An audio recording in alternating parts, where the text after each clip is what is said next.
Elaine's journey shows the profound impact one person's courage can have on an entire community. Her resilience in the face of such adversity turned her pain into a powerful movement for justice. She didn't stop after her victory, but instead used her platform to push for continual reform. Her story stands as a reminder of the importance of confronting corruption, supporting each other, and fighting tirelessly for change. Thank you for joining us on Life Story 999. Don't forget to like the video, comment your thoughts, and subscribe for more inspiring stories. Let's continue working towards a fairer world together. Judge Elaine Martin, weary from a long and taxing day in court, was finally on her way home. Her mind wandered to the nursery she and her husband, Mike, were eagerly preparing. Thoughts of the soft colors they had chosen for the walls and the delicate crib brought warmth to her heart. It was one of those moments that made her forget all the stress of her profession, the weight of decisions she made in courtrooms day after day. For a fleeting moment, everything felt peaceful and hopeful, a future unfolding with the promise of new beginnings. But that tranquility shattered the moment she noticed flashing red and blue lights in her rearview mirror. Her heart skipped a beat as the police cruiser signaled her to pull over. Confused, Elaine checked her speedometer. She was well within the limit, and she hadn't run any lights or violated any traffic laws. Perhaps, she thought, it was some routine stop, maybe even a mistake. Elaine carefully steered her car to the side of the road, her pulse quickening. She was familiar with these situations from her time on the bench, but now she was on the other side of the equation. She knew the law, she knew her rights, yet there was something in the pit of her stomach that felt wrong. Maybe it was the way the officer had approached the vehicle, with a determined, almost aggressive stride that made her uneasy. Officer Walters came into view, his face obscured slightly by the glare of the police cruiser's lights. Elaine took in his expression. It was grim, lips tightly pressed together, his eyes hard with something that looked too much like anger. He approached her window, his hand resting near his holster as if ready for action. Elaine offered a polite but wary smile, rolling down her window. License and registration, he demanded without even a hint of greeting. Elaine nodded, already reaching for her purse. "Good evening, officer. May I ask why I've been stopped?" she asked calmly, trying to diffuse whatever tension might be present. "You failed to signal back at the turn," Walter said sharply. Elaine frowned slightly. She knew she had signaled, but she also knew better than to argue with an officer who seemed this wound up. "I see. Here's my license and registration," she said, handing him the documents. Officer Walters examined the license for a moment, and then something shifted in his demeanor. His gaze hardened even further as he handed back the documents with a force that seemed unnecessary. "Step out of the vehicle," he ordered. Elaine blinked in surprise. I'm sorry, officer, but is there a reason you need me to step out?"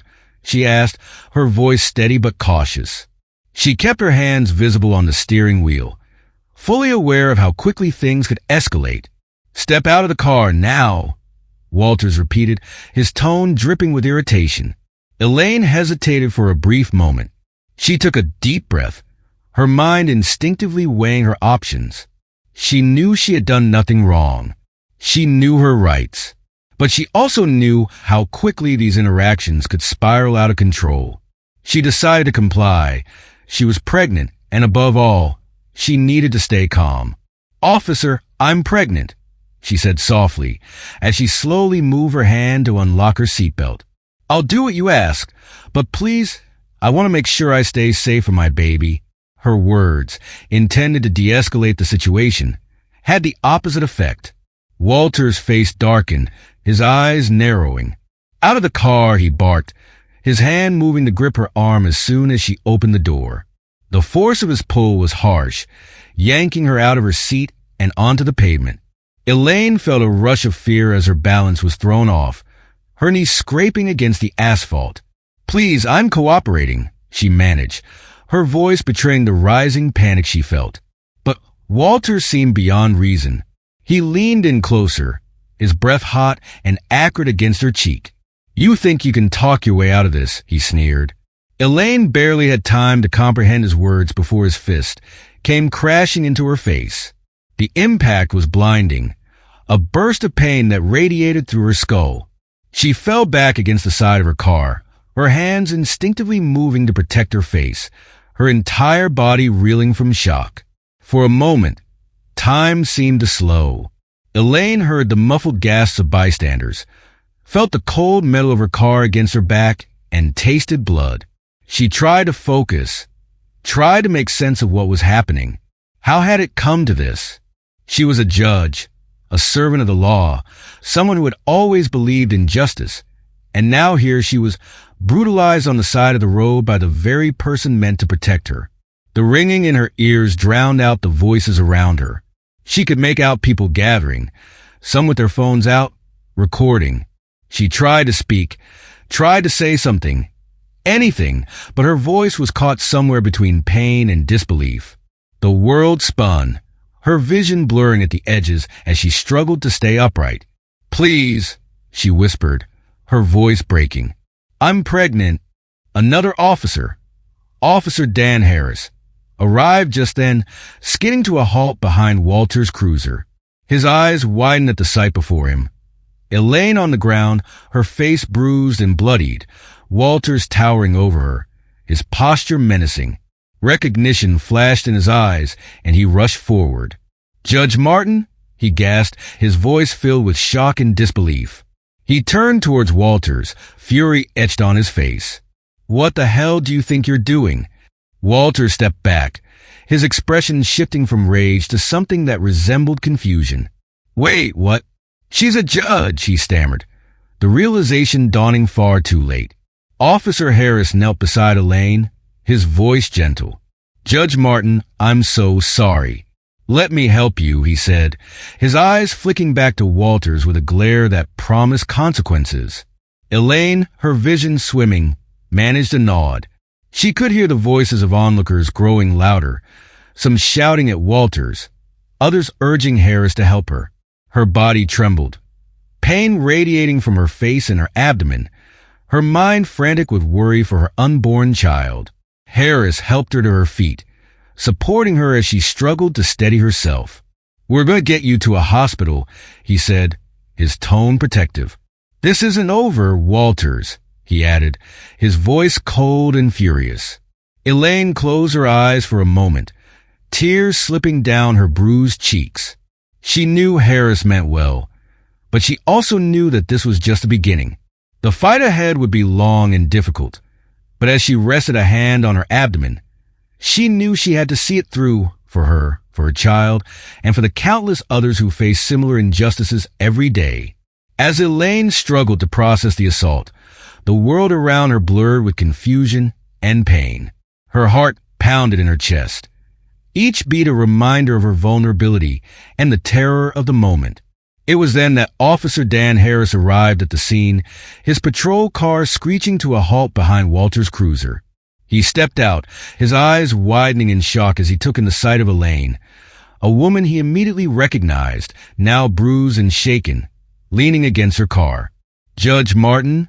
Harris gasped, his voice barely masking the disbelief that laced his words. He rushed over to her side, dropping to one knee to help steady her as she struggled to keep herself upright. Elaine's eyes fluttered open, her vision swimming, but she managed to give Harris a slight nod. Her lips moved, whispering something he could barely hear over the pounding in his own ears. Harris looked up at Walters, fury evident in his eyes. "What the hell do you think you're doing?" he shouted, his voice filled with a mixture of disbelief and anger. Walter's expression shifted from the smug satisfaction of power to stunned confusion. His mouth opened, then closed, as he seemed to struggle to find words. "Wait, she's a judge," he stammered, realization dawning on him far too late.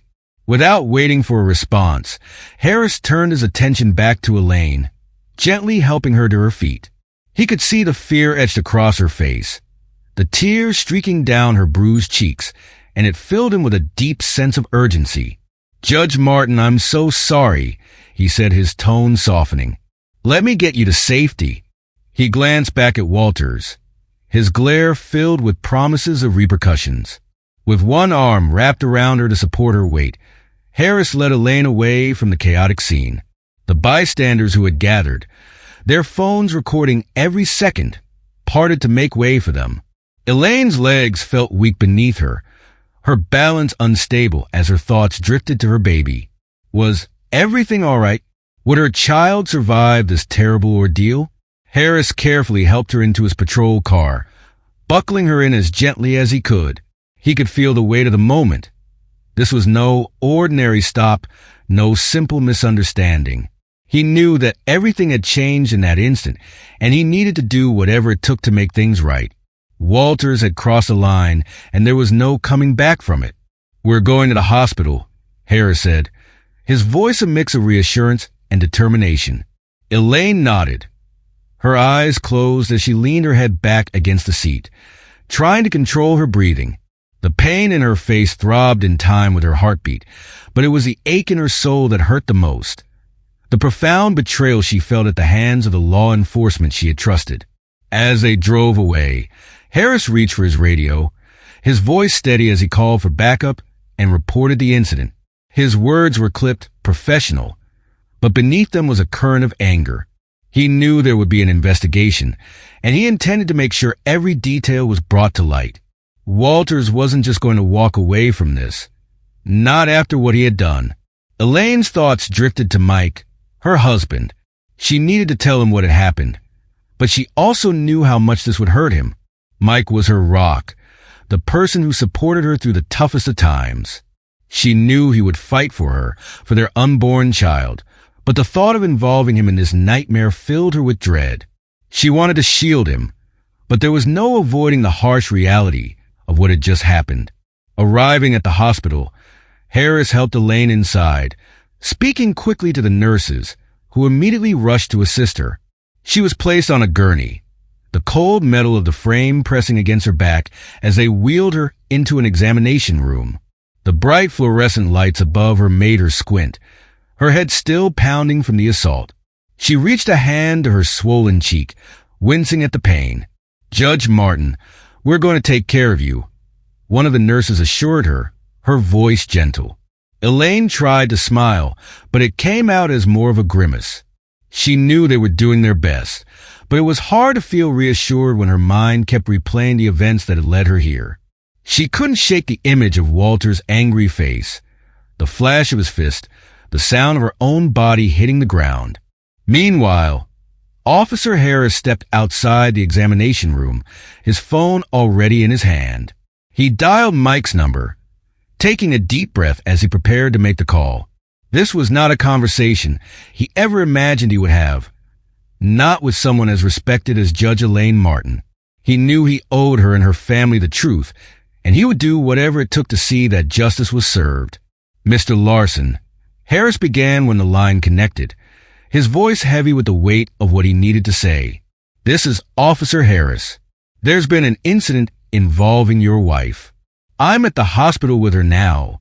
Mike's voice on the other end went from confusion to panic. "What happened? Is she okay?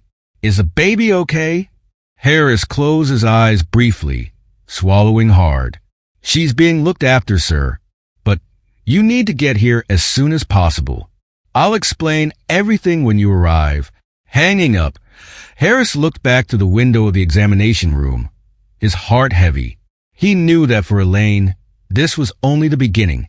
The real battle was still ahead, not just for her physical recovery, but for justice. She was a judge, a symbol of law and order, and now she had been reduced to a victim by the very system she upheld. But Harris also knew something else. Elaine Martin wasn't the type to back down. This was far from over.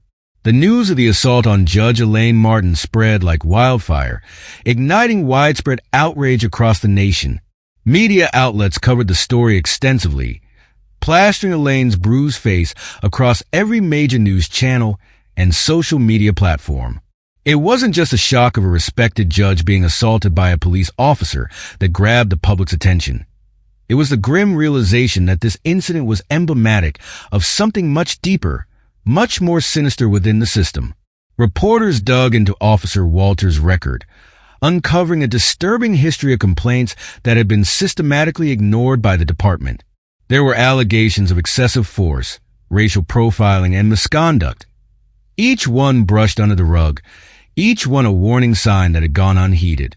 The public's fury grew as these details emerged, sparking protests and calls for a full investigation not only into Walter's actions, but into the culture of the entire police department. Elaine and her husband, Mike Larson, found themselves at the center of a storm.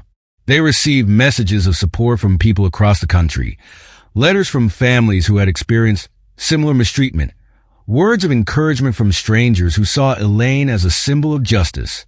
But with the support came the threats, ominous warnings from those who felt that Elaine's pursuit of accountability was a betrayal.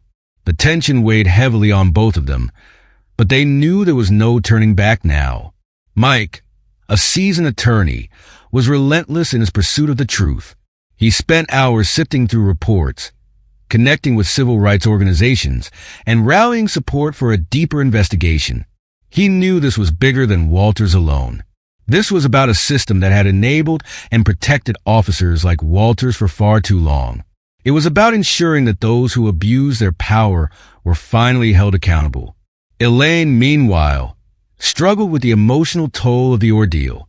She had always believed in the system she served, had dedicated her career to upholding the law. Now, she found herself questioning everything. The assault had shattered more than just her sense of safety.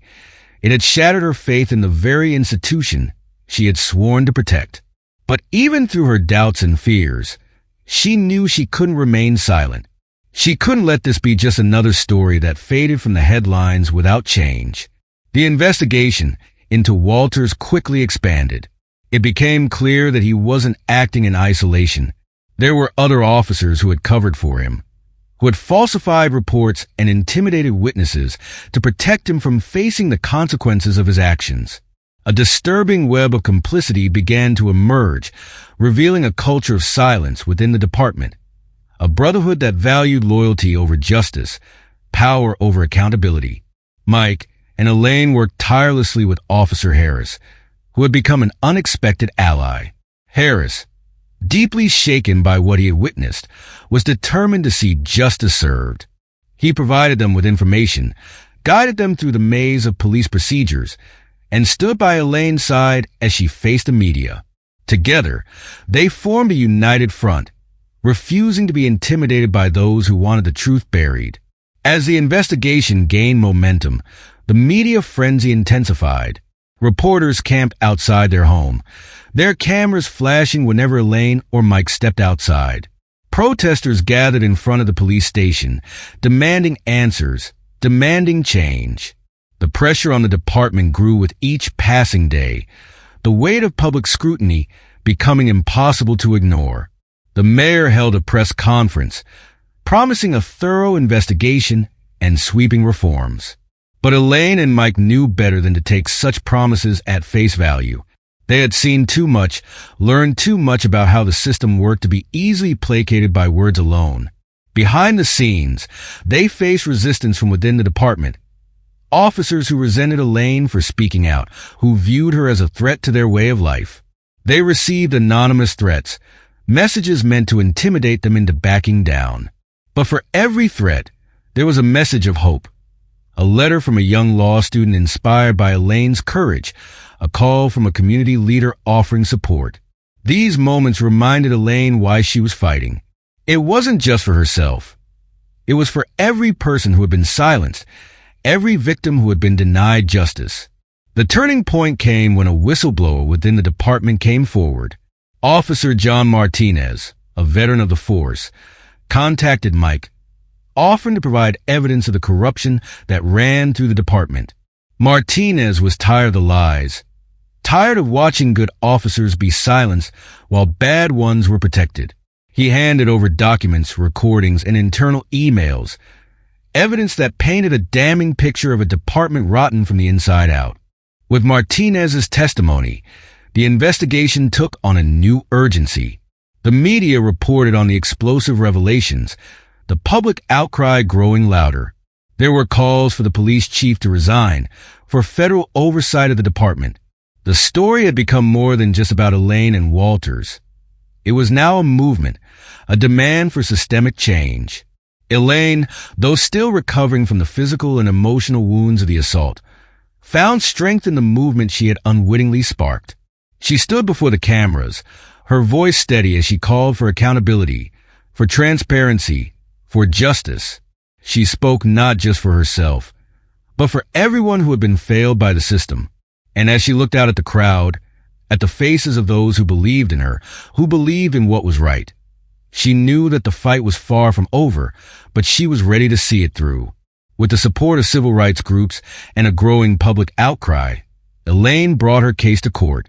The courtroom was filled with tension as spectators, reporters, and supporters packed every available seat. People wanted to see justice served. They wanted to witness the story that had shaken the nation, a story of resilience against the abuse of power. As she took her place at the witness stand, Elaine felt the weight of every eye in the room on her, but she drew strength from the countless voices that had encouraged her to keep fighting. Her attorney, her husband Mike Larson, began by guiding her through the events of that terrible night. Elaine recounted the assault in vivid detail, her voice steady despite the painful memories that resurfaced. She described Officer Walters' aggression, the fear she felt when she was forced out of her vehicle, the brutal punch that had left her bruised and broken. The courtroom was silent, hanging on her every word, the gravity of the situation settling heavily over everyone present. Officer Walters sat at the defense table, his face expressionless. His attorney argued that Walters had been following standard procedure, that he had felt threatened by Elaine's supposed noncompliance. But the cracks in this defense began to show as Mike cross-examined Walters. Mike's questions were direct, unrelenting, each one peeling back another layer of deceit. "Is it standard procedure to punch a pregnant woman in the face during a routine traffic stop?" he asked, his voice sharp, each word dripping with the weight of Walters' misconduct. Walters shifted uncomfortably, his eyes darting to the jury, then back to his attorney, who looked equally uneasy. The defense tried to pivot, to redirect attention to Elaine's supposed uncooperative behavior, but the damage had been done. Mike presented evidence of Walters' history, a damning collection of previous complaints, allegations of excessive force and racial profiling, all of which had been buried by the department. The jury's expressions hardened as they listened, their faces reflecting the outrage that had spread across the country. One by one, witnesses took the stand. Officer Dan Harris testified about what he had seen that night, his voice filled with a mixture of regret and determination. "I saw Judge Martin on the ground, her face swollen, and I knew something had gone horribly wrong," he said. He spoke of Walter's behavior, the unjustified aggression, and how he had immediately recognized Elaine as a victim of a gross abuse of power. His testimony painted a clear picture of a man who had crossed a line, and a department that had allowed it to happen. But perhaps the most shocking testimony came from Officer John Martinez, the whistleblower who had come forward with evidence of corruption within the department. He described a culture where officers protected one another, where complaints against misconduct were routinely ignored or covered up. Martinez's voice was steady as he detailed the pressures he had faced to stay silent, the threats from within the department, and his own decision to speak out because it was the right thing to do. His bravery inspired the courtroom, and Elaine could feel the tide turning.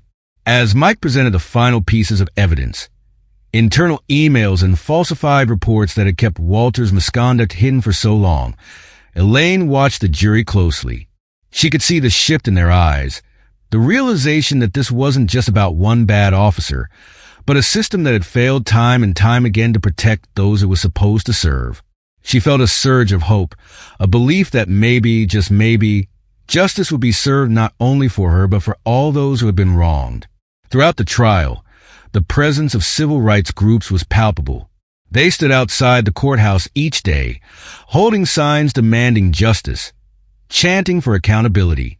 Their support gave Elaine strength, reminding her that this fight was not just about her own pain, but about changing a broken system.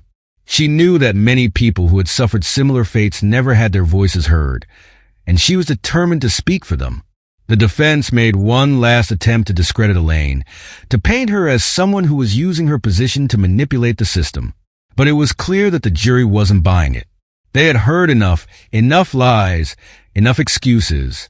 They had seen the evidence, listened to the witnesses, and watched Elaine stand before them with quiet dignity, refusing to be broken. When it came time for closing arguments, Mike spoke from the heart. "This case is not just about my wife," he said, his voice resonating through the courtroom. "It's about every person who has been mistreated by those in power, every individual who has been silenced, every family who has suffered because of the abuse of authority.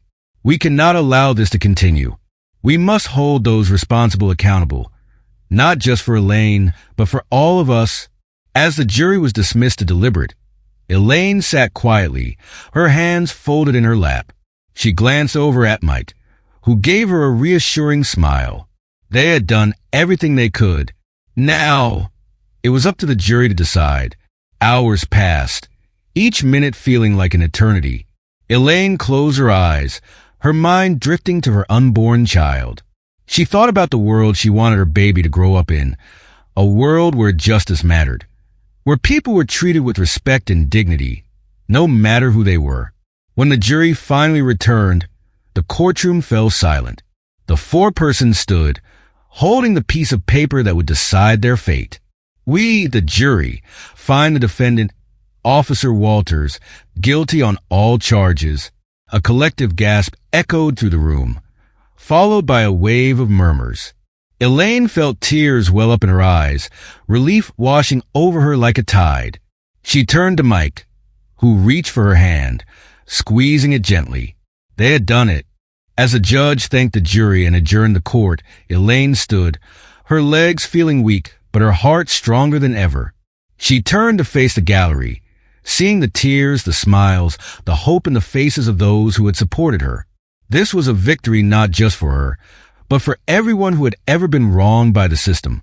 It was a step toward change, a promise that they would keep fighting until justice was not the exception, but the rule. As the trial continued, more officers found the courage to come forward, and with each testimony, the courtroom was filled with a growing sense of shock and dismay. Officer John Martinez, one of the key whistleblowers, revealed the disturbing extent of internal policies that encourage cover-ups to protect officers from repercussions.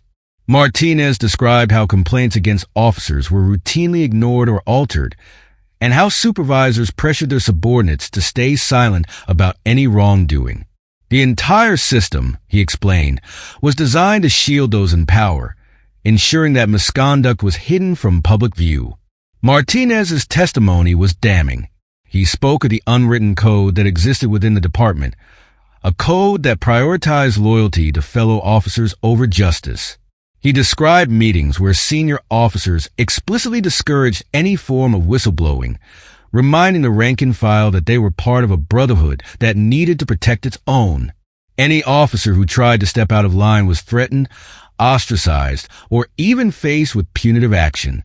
Martinez himself had faced intimidation when he voiced concerns, and he shared how difficult it had been to decide to come forward. The courtroom listened in stunned silence as Martinez revealed names, dates, and incidents, all pointing to a culture of corruption that extended far beyond Officer Walters. The evidence was clear. This wasn't the case of one rogue officer, but a systemic failure that had allowed abuse to go unchecked for years. Senior officials, who were supposed to enforce accountability, were implicated in the cover-ups. They had falsified reports, silenced victims, and created an environment where officers like Walters felt emboldened to act without fear of consequences. Elaine sat at the plaintiff's table, her face composed but her heart racing.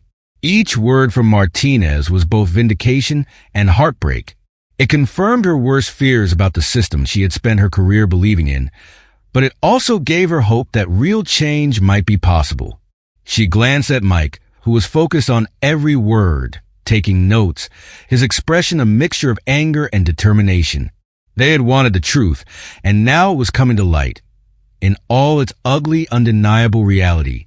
As the testimonies continued, other officers joined Martinez in exposing the corrupt practices within the department.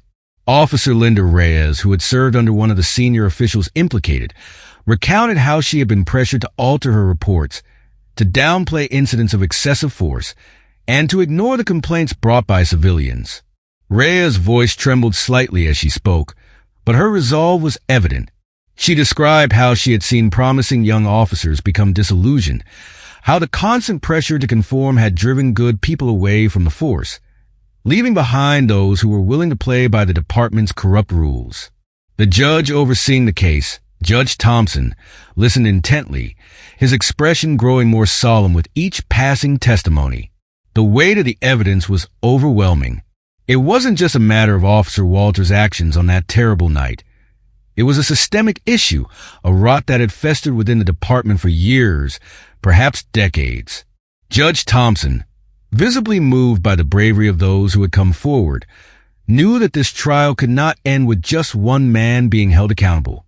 The entire structure needed to be examined, dismantled, and rebuilt. In a powerful moment that resonated throughout the courtroom, Judge Thompson paused the proceedings. He addressed the gallery, the media, and everyone present.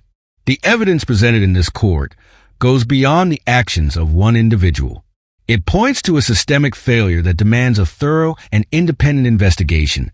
I am ordering a full inquiry into the practices of this department, and I will ensure that every individual responsible for enabling this culture of abuse is held accountable. The judge's words were met with a collective exhale, a sense that perhaps justice was, at long last, being served. The announcement of a full investigation sent shockwaves through the community. Outside the courthouse, crowds erupted in cheers.